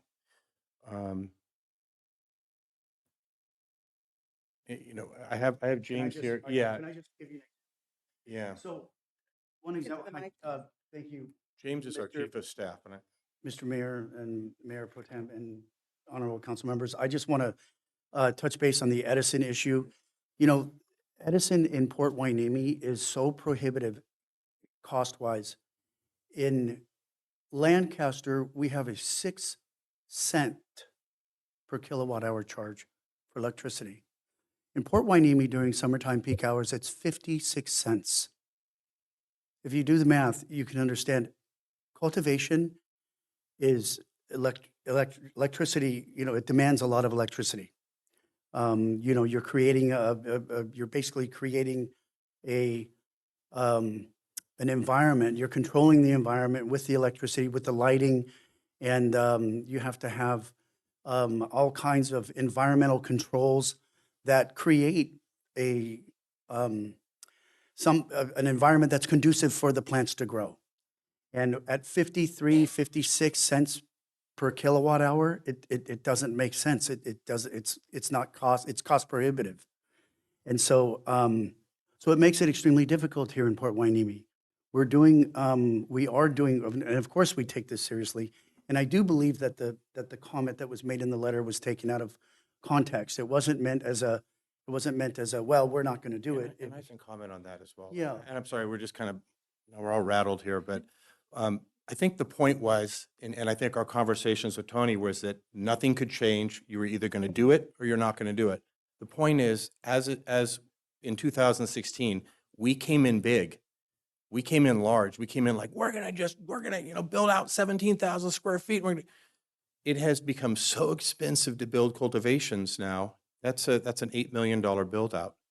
We just don't have $8 million right now. So if it came down to like either build it or don't, I don't know what my decision would be, but I don't want to make that decision. We want to be here in Port Hueneme. Well, I understand. I completely understand what you're saying, but I think, and correct me if I'm wrong, you just wanted to have a reason why they're asking for the 2%. You wanted to have information why they're asking for that reduction, correct? That's correct. And it wasn't necessarily. If I misunderstood that, but I don't believe there was a 2% offer earlier on.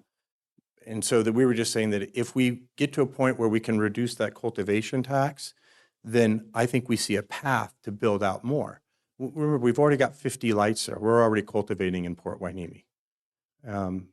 We have a plan, and we offered that plan to build out distribution, all the processing, all of the nursery and everything that we would need as a footprint and to supply that entire building. We can do that almost immediately. We can start. And the reason that it doesn't have a detailed plan is because it's drywall and mud. You don't need anything but one page to say you put up the drywall and you put up the mud, and then you're ready to go. It will need a couple of air conditioning units and dehumidifiers and things like that, but nothing super complicated. And if we can do that, and if we can have 6 months to do that, we can do that. And after that, we can commit to another 50 light room, which would give us over 100 lights in Port Hueneme. And if we had a year to do that, we could do that. But to commit to October 1st for the entire 17,000, which is hundreds and hundreds of lights and millions of dollars, we haven't even gone out to SE Edison, and we need an upgrade, and it's hundreds of thousands of dollars from them to do that. It's just getting complicated, and we're here for the long haul. We're not going anywhere. We have no desire to leave. Did you relay that to? Mr. Absolutely, many times, emails, and yes, absolutely. Well.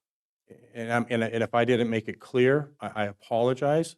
I'm pretty sure it was clear, though. I mean, We're going off of what your letter stated.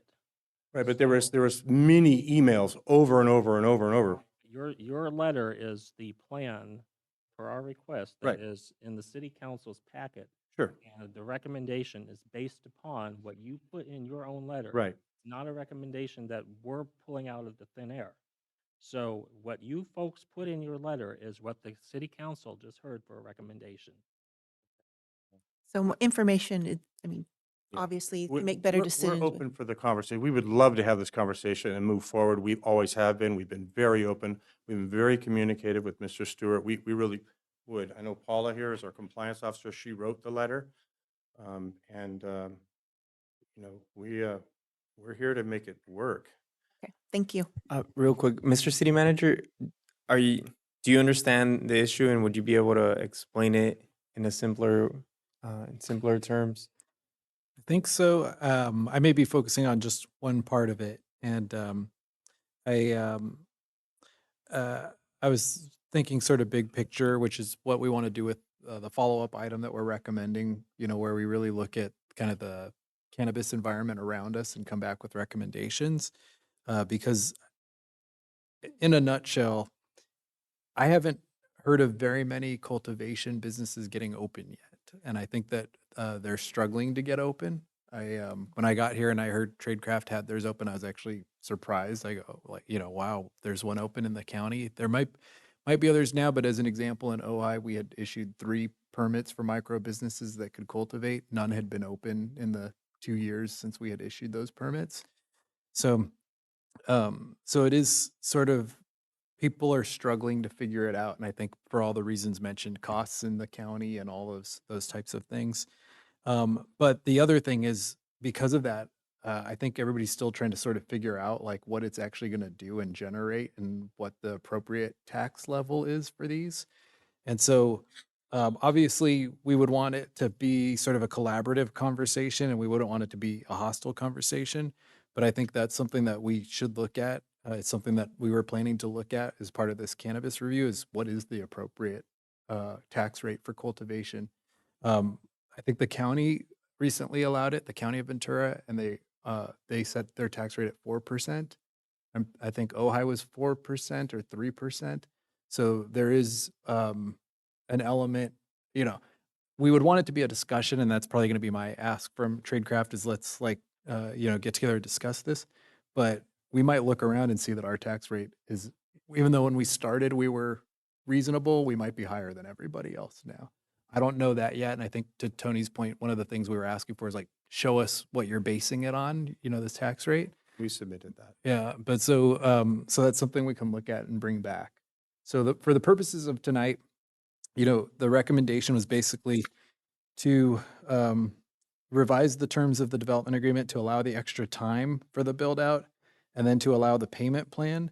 But I think with that second item that we were talking about, we would come back and say, do we need to adjust the tax rate for cultivation? And I think that's something that we'll do some research on and come back on. Yeah, I think I hope that our city and our council and our city manager are showing empathy, because for me right now, I'm just like, whoa, 56 cents per kilowatt, 6 cents. That's real steep. And I don't see why you would want cultivation in Hueneme when you get it for 6 cents in Lancaster, and there's a freeway between Lancaster and Hueneme. So I understand that how frustrating it is. And, that's in essence, that's a big tax, right? So going back before I was on council and these things were coming and being, all these, I thought cultivation was going to be it, because I called it cannabis cowboys came riding into town saying, we're going to do this, we're going to do that, we're going to do this. And no, you're the only one. You're the only one that pulled off the cultivation. All the other ones are gone. So I feel for you. I think it's tough. And then hearing about SCE and you're going to have to go for a power upgrade. I mean, it's tough. So I just hope that we could take a look at those taxes. Things are changing rapidly right now, and we're going to have to come up with a way to help you be competitive. But I just don't see how you can be competitive with that electricity. There's a variance. pathway, and we're open for the conversation. I really want to make that very clear. We can make this up. We want to be at these conversations you have. We're pros. We know what we're talking about, especially with these two here. Like we know what's going on. If we can help in any way on that, we will. We would love to be a part of that. We don't want to go anywhere. So Just a final comment to go towards the communication. Just make sure you're communicating with our director for community development. Just make sure whatever information he needs from you, just to make this process easier and so that we can make sure that your process, your business is being effective. Just make sure that you're providing him the information that he needs so that we can get you approved. That will be helpful for us. And then just to clarify, in the meantime, an extension, can you explain the extension that's requested? Is that going to help? the way I interpreted it, and again, I think we're seeing it slightly through different lenses, but we were saying that we can, in the next 6 months, we can get we can get 4 rooms up. It's distribution, it's the nursery, it's the drying and the processing. So it's 4 rooms, and that will service the entire building, right? So that's done now. Now we can service the whole building. It's those grow rooms, which we have like 7 of, which are really expensive. They're hundreds of thousands each one. Now we've already fire suppressed the whole building, $100,000. We've already drywalled, we've already framed, we've already insulated, we've already done a bunch of stuff for the entire building. The problem is that we're only approved for another room, like 60 lights roughly, by SCE. And that costs us $40,000 to get that estimate. So we will have to go through the same process as the other folks over on the other cultivation, and we're dreading that because we know it's hundreds of thousands of dollars for the upgrade. We know that it's going to take forever. It's going to be like pulling teeth, but in that year's time that you offered, we can get that other room up and be operating at full capacity for our current electrical output. And that's over 100 lights in Port Hueneme, and it's substantial. And we have been paying into that, and I think we're only a few $1,000s out of compliance. If we're correct, it's $7,000 out of compliance. We paid everything else. That's my understanding. I might be wrong, but I'm not positive about that, but again, to the mayor's question, what is your ultimate build out date at this point? It's obviously beyond a year. when you say ultimate, you mean the entire building with everything? And that is where then we have to address your question, because I don't know at 56 cents a kilowatt if I can build out a 17,000 square foot building. It would be suicide. Nobody would do that right now. Now, I can definitely build another room. I can do 100 lights because I can push that into my store there and I can make that work. It is not a smart business move. It does not make sense financially, but it makes sense emotionally, and it makes sense with my deal with Port Hueneme. Absolutely, and we'll do that. We would absolutely do that. What I can do is guarantee that within a year we can get that other room up and all of the other facilities to get the rest of the that's preparing the rest of the building, and hopefully something changes. Hopefully the price of cannabis goes back up. Hopefully taxes come down. Hopefully the winds, the black market finally starts to get, taken care of. 70% of all cultivation licenses weren't renewed in California this year. Did those people leave the cultivation game? No, they just stopped paying taxes, and that's not us. We're here for the long haul. So, so that's to answer your question. That's the best I can answer it. If we can keep the conversation going, I'll commit today, right now, that we'll absolutely get those 4 rooms plus the other room of cultivation done and maximize our power output right now. But I can't guarantee that we'll have the building done because we know for a fact that SCE won't be upgraded by then. There's no way. And I won't promise you something that I can't. I'll never do that. I just want to Yeah, touch on one thing that hasn't been brought up. When we came into the city of Port Hueneme, the cost, the amount that we were selling a pound of high-grade cannabis was approximately $2,400-$2,500. No, it was $3,600 back then. 2016. Anyway, it's down below $1,000. It's below $1,000. That's how much it's decreased. So when, I get nervous, I'm not going to lie, I get nervous when he says we can do this, and I'm counting the dollars in my head going, I don't know if that's possible. It is, we've been challenged with a declining market for the last 3 years. And every time that we think things are going to change or get better, we get hit with another challenge. And, it's not just the decrease in the amount that we make. There's increased costs everywhere in this industry. And, the ancillary businesses that we deal with, the second that they hear the word cannabis, the price is increased 3 times, no matter what it's for. Everyone still thinks we're making a lot. Everybody thinks we're making a ton of money, and we're not. And that's one of the big challenges that we have. Yeah, and the last thing I'll say is we want to keep it positive. And you mentioned Cowboys. We are the Cowboys. Like, we're here. We're not going nowhere. Like, we're here. We're going to keep growing and cultivating in Port Hueneme. We just need to have that conversation. We'll commit to the 4 rooms plus the extra room of cultivation. That's the max our power will allow. We can't grow any more than that. We can do that within a year, and we can keep this conversation going, and we're not going anywhere. We're going to keep, we've given hundreds of thousands to vets in Port Hueneme. We've paid. I've dressed up like an elf at Cops for Tots. Right. And handed out. I think I remember the elf. We're not going anywhere. You'll have it. So I'll leave it at I just want to make something positive. I think that neighborhood has changed since you moved in. I like what you did with the parking lot, and I've been inside your facility. That cultivation portion of your building is fabulous. I love it, and I hope that we can work out a plan to keep you there because I think it's been actually good for the community. Thank you. And again, not to knock any of the other dispensaries, but some people just moved in, didn't even change the carpet and just opened up for business. You can tell when you walk into our store, we're not going anywhere. We built a flagship. We want to be here for the long haul. And we want people, we made a deal, me and my brother, when we started this company. We were only going to build stores that we'd take our grandma into. And that's what we built. Would it be possible, I mean, I don't know if it's permissible, but I'd like to see, I'd like to have a tour of your facility so I can see exactly Kidding what you're me? talking about. Yeah. Is that something that we can do? Okay. If you could leave your card, I'd be happy to contact you. Set that up. All right, thank you. Thank So while today, You do it as less than a quorum so that it's not a Brown Act meeting. so while tonight we're not discussing, at least I don't believe we're discussing the tax part.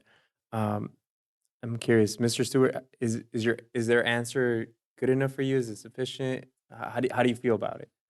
I'm going to also defer to the city attorney because normally, again, the way that the development agreements are written, there is a finite time frame on it. Now, every one of them has been a year up till now. We are recommending an extension for two of our businesses here. And that's why I was asking what the ultimate build out date would be so that we had that finite timeline. It's not that I'm wanting them to commit in stone. It's just unfortunately, I believe our development agreements need to require that. But I'm going to defer to our city attorney as well, and maybe he can have some additional input. With respect to development agreements, the council has wide latitude under the state legislation, the statutes that authorize. These are statutory development agreements, by the way. They're not done. There's various different types. These ones are statutory. I believe it's Government Code Section 3600 something. Council has wide latitude to achieve the objectives of the city's cannabis policies and whatnot through the use of development agreements. As this is a public hearing, any decision rendered by council should be based on substantial evidence. I'm going to refrain from providing any partisan legal analysis at the moment because this matter, and I also want to clarify, I have not assisted Mr. Stewart in bringing this matter before council. There is case law that says that I may not be prosecutor as well as neutral. And so I have to wear two hats here. I'm choosing to use the one that I advise counsel on instead of prosecuting this matter. That being said, what I think I would recommend is I would like to see, I would recommend that there be a proposal given. I've heard statements that 60 light build out can be achieved in 6 months at a reduced development agreement fee of 2%. I think I would like to see an offer that be accomplished within 6 months and that this issue be revisited with additional financial data supporting any agreement to amend that development agreement. So we heard that their business plan was, I'll just pick a $2,500 per pound. And with the price now being $900 per pound, I mean, that's huge. I mean, the business plan as written in 2016 is no longer viable. So I just want us, the council, to recognize that fact and make reasonable adjustments to help. I personally, after what I've just heard, I don't think it's at this point in time, I don't think it's reasonable to expect them to build it all out and survive. And so I understand maybe the choice of words in that letter wasn't whatever, but I get it from your side of it. It's like, look at our business plan. It's way off the mark. I mean, because when you draw a business plan, you expect things to stay the same, and obviously things don't.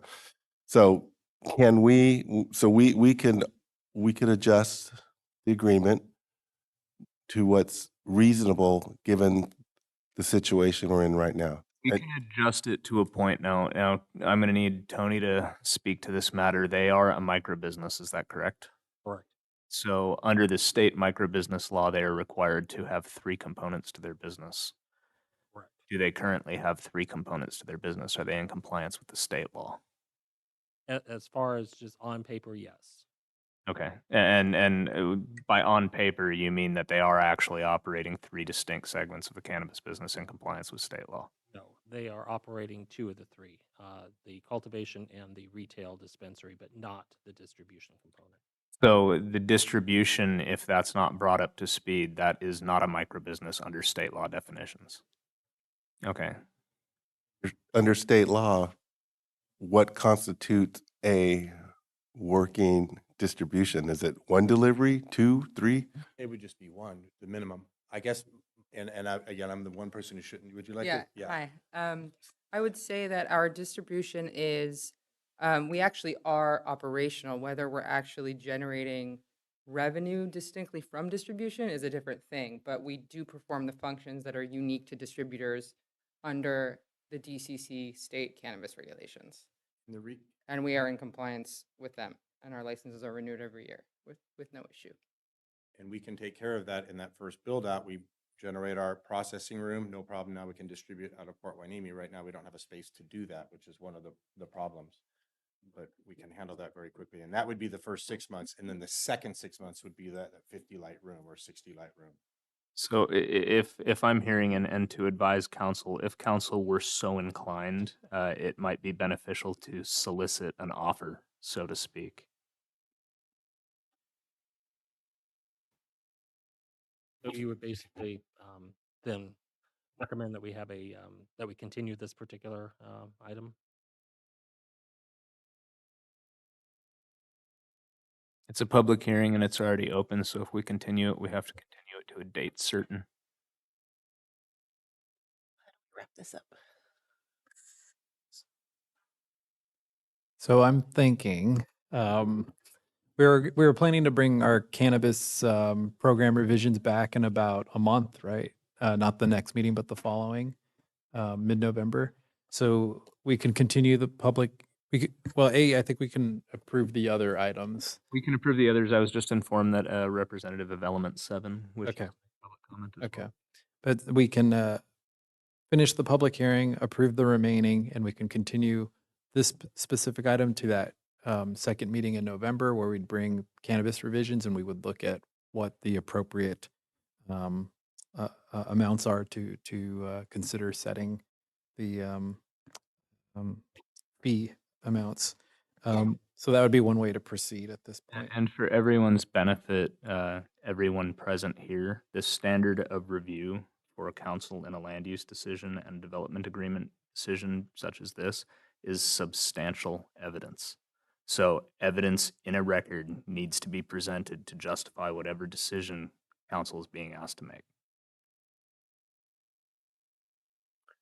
All right, let's hear from the public. I appreciate you all Thank for you. being here today. Thank you. So we have public comment right now. Ethan Flores?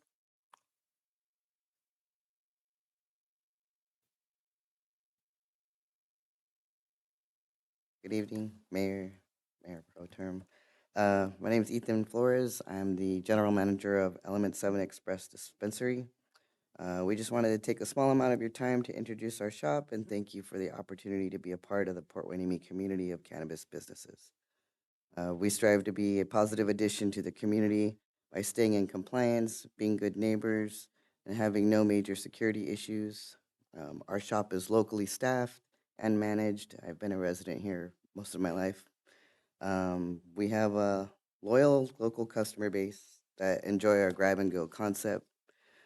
We also love giving back to the community. We volunteer at certain events, do little beach cleanups.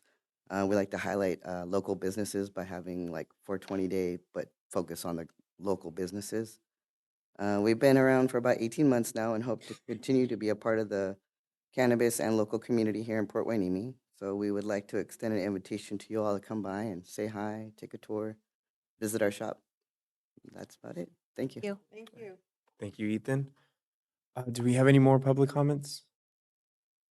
That concludes public comment. All right, so I'm gonna close the public hearing, the time being 8:19 PM. And we have a couple recommendations. Adopt resolutions determining that the following cannabis dispensaries are in compliance with their respective development agreements: Blue Diamond, Freedom First Association, Front Door Enterprises, PH Investment Group. And adopt resolutions determining that the following cannabis businesses are in partial compliance with their development agreements: Innovative Concepts Investment Group LLC and Tradecraft Farms Port Hueneme LLC.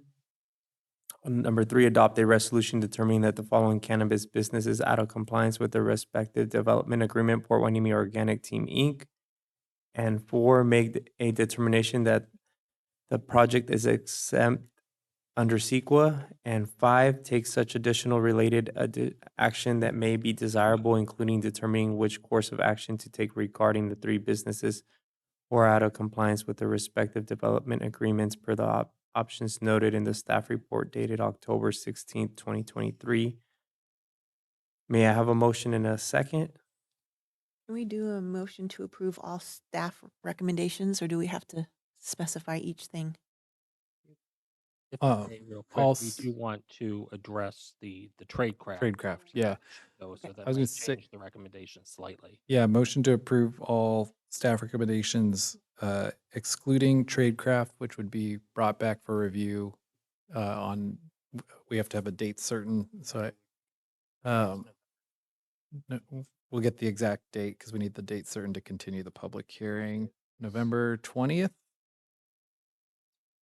So I'd like to continue make that. a motion to approve all staff's recommendations except with regards to Tradecraft, and we'll come back at November 20th to readdress.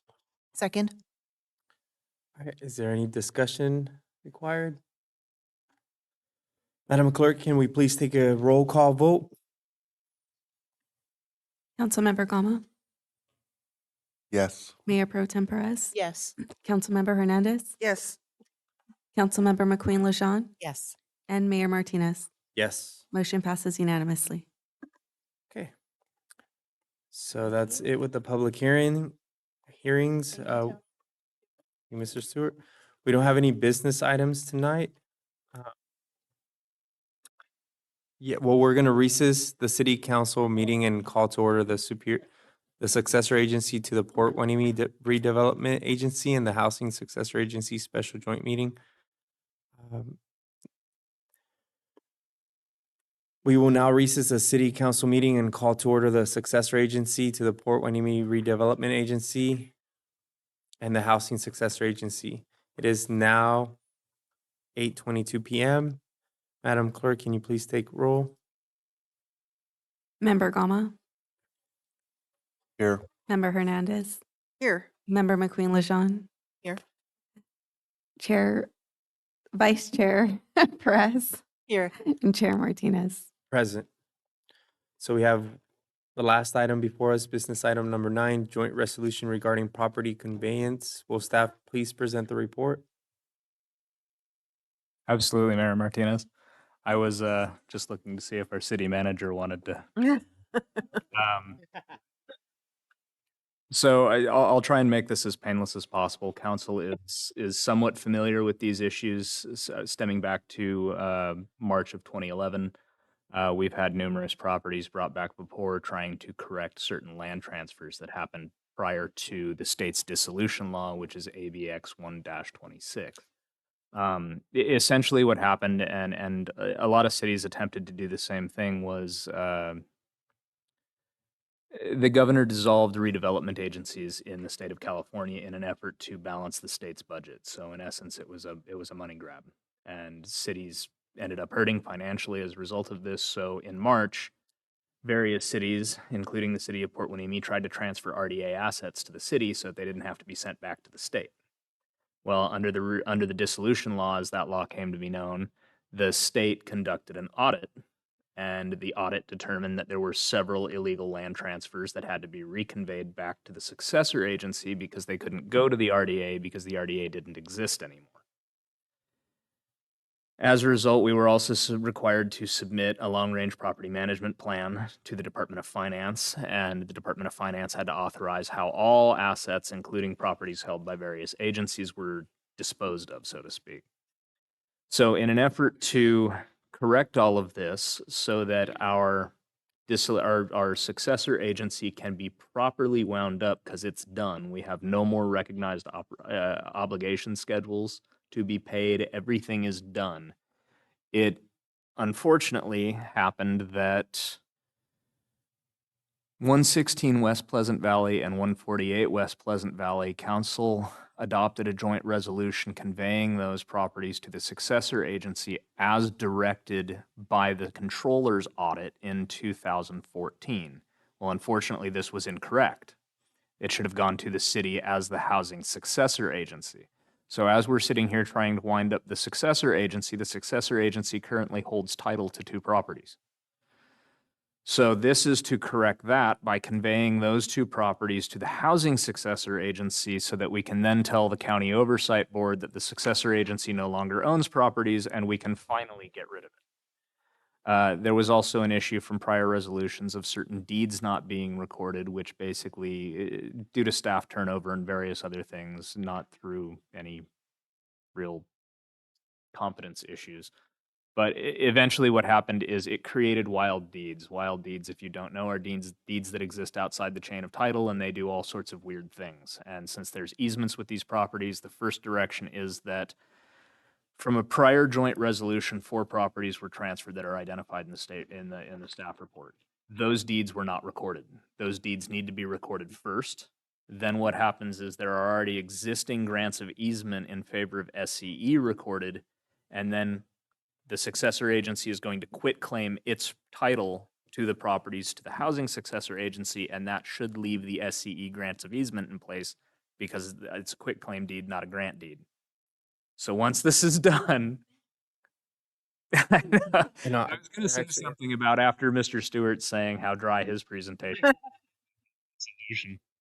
But when this is done, the county oversight board, I'm informed, meets, I think, 2 nights from tonight. I will be drafting them a letter saying that there's absolutely nothing left for the successor agency to do. These deeds will be recorded and the successor agency owns no further properties, and we should finally be done with this. Okay. I'm hoping. Thank you, Thank you, Mr. Spalding. So let's get to it then. Does council have any questions? Where are these properties? I'd just like to visualize. The 2 properties that are mainly an issue because their title is currently held by the successor agency are 116 and 148 West Pleasant Valley Road. Can you give a little more description? Is there a building or is it just, I'm trying to, is it by Emerald Perspective? No? It's too bad Tony left. He'd know. Maybe next time we could get a picture. Just, I think it's good to visually know what we're doing.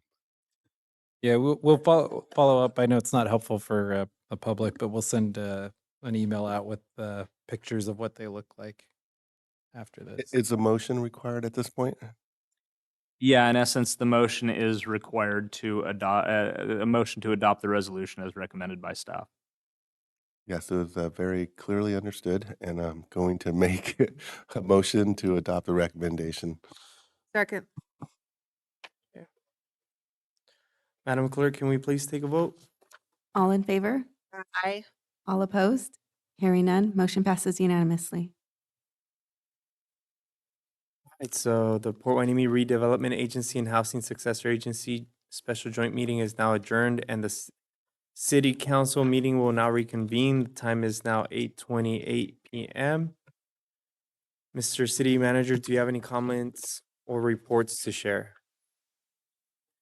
Yes, thank you, Mayor. Just a few quick things. One is we have started our work on the library parking lot and repaving that parking lot. And the streets crew, with the help of our engineering team, has already started to do some crack sealing, removing some tree roots that had compromised the asphalt in certain areas. And then they're currently working on designing the new handicapped ramp area.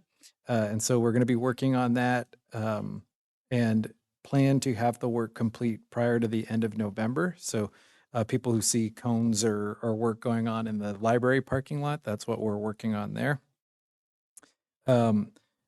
Second, we are planning and working on a Veterans Day event, which is somehow coming up on us very quickly.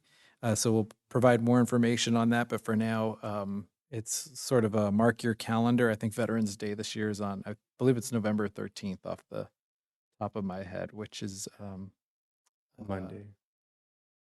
I think, well, I might have that day wrong. November 11th, sorry. On Saturday the 11th, sorry. I was looking at October. So we are planning to have a Veterans Day event that day, and mark your calendar now. And then last, for our next agenda, we have a couple of items that we're planning to bring to council. One is going to be a Bubbling Springs project overview, and then plans and requests for bids. So we'll plan to walk through the Bubbling Springs project and illustrate what that's going to look like. We also have the Clean Power Alliance membership coming back. We haven't gotten to post this yet, but we did find out late last week that the Clean Power Alliance voted to accept Port Hueneme into the Clean Power Alliance. And so now we have a process to formally join that. And so we'll bring that back as well. And the port today was had their meeting to review to get approval from the port board, the harbor district, on the community benefit fund. And so I'll check in with them. Right now, we're planning for that to come back that meeting as well for the final approval. And so that'll be either that meeting or the second meeting in November if there's any delay there. But those are the 3 items planned at this time. That's all I have. Thank you, Mr. Vega. Council member reports and comments. We're going to start off with Mr. Gama. I do want to mention that if we can keep the comments brief and not have them, just take on a long course. As an example, yes. I just want to say I really love doing Hueneme Beach cleanup, and we had a bunch of Navy guys come out last week, and they were upset that there wasn't that much trash to pick up on the beach. It's like, that's the whole point. Ms. McQueen? Yes. Couple of things. I had a great time at the Friends of the Library high tea yesterday. My first time. It was pretty amazing. Great time for everyone. I did want to mention that I was invited by a member of the board of Kidstream to tour their facility in Camarillo last week. And I want to give you the let me see the website, Kidstream, STREAM.org. It is an organization that has been nonprofit, that's been created. It actually resides at the old Camarillo Library. The city of Camarillo voted to donate the building to this organization. Really quick, they're building a 30,000 square foot children's museum in Camarillo. It's a Ventura County organization. It's located at the site of the old former Camarillo Public Library. They're working with local design teams and contractors to convert the 2,500 square foot footprint into a 30,000 square foot indoor-outdoor exhibit space focused on hand-on stream learning. That's science, technology, reading, engineering, art, and math. And so it looks like it's going to be a great organization. They're going to be building some areas outside. One will be, I think, totally aligned to Port Hueneme, and it's going to have the islands, but they're actually going to be growing models, building models of things. So it's, again, the gentleman, I can't remember what his name, but he came from a very successful child museum organization from a different city here in California, and he is the lead or the executive for this build. And so it's going to be a great, great thing. They're looking at now, they're already working with the port. And so they're going to be looking at how they can partner with the cities within the county. I do know that one of the arm of Kidstream, there's a couple of different elements, but the arm where they actually take the children out to events. So they had a booth at the Banana Festival, so I was able to visit the Banana Festival. And I understand they're already doing work with Port Hueneme and the Recreation Department. And so just really want you all to know, it looks like it's something that'd be really nice. Children up to, I think, 13. So it's like 5 or 6, 3 to 13. So I think it's going to be good for our county, and hopefully we can partner in some kind of way. So wanted to plug that. And I did ask that they come out initially to possibly do a 3-minute public comment, and hope for coming back and maybe being on the agenda to give a brief. Councilmember Hernandez. Yes, thank you, Mayor. I've attended all my committee meetings. One takeaway from the continuum of care meeting was that I've learned is there's a mapping program now available that they're going to be using for the just-in-time count coming up in January 2024. So as they go out and speak to people without homes, they'll have the opportunity now to map them so we can actually see where they're residing within our community. So I think that's a really great addition to the county's homeless program. I too attended the high tea. It was a lot of fun. I guess you never know what to expect at these events, but it was pretty entertaining. It was quite enjoyable. I just want to thank the Friends of the Library for organizing it, and all the sponsors and donors who contributed to the effort. It was a great time.